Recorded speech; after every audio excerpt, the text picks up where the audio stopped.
طيب، إذا عرفنا أن القدريين كما ذكرنا لو أن يعني تم يعني علاج في شيء مثل الكي وغير ذلك فهذا يعني يكون سبب ظاهر بين.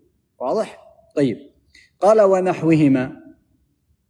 ونحوهما أي ما يكون نحو إيش؟ الحلق والخيوط، مثل الخروز والتي تعلق في السيارات والبيوت، وبعضهم يعلق إيش على السيارات الخرق السود، هذه السوداء وكذا معي، يعني حتى يدفع العين أو يدفع الضر أو غير ذلك. واضح؟ فهذا موجود.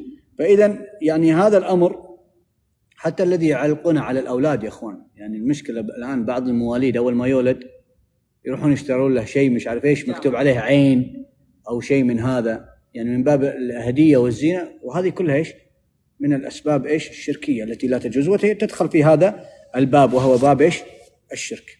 طيب، قال لرفع البلاء أو دفعه.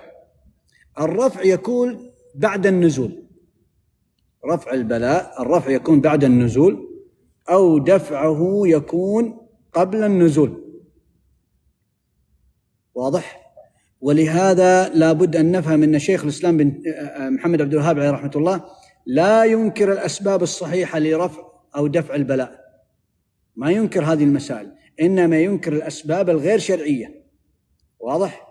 طيب، لماذا يعني الشيخ يعني ذكر لبس الحلق والخيط من الشرك؟ لماذا ذكر هذه إنها من الشرك؟ أسبابها غير شرعية، ولكن لماذا كانت من الشرك؟ لأن إيش؟ اعتقاده وتعلق قلبه بها. لو لم يتعلق قلبه بهذه الأمور ما واضح لكانت إيش تأتي لدرجة إيش مخالفة أو لدرجة كبيرة أو تشبه.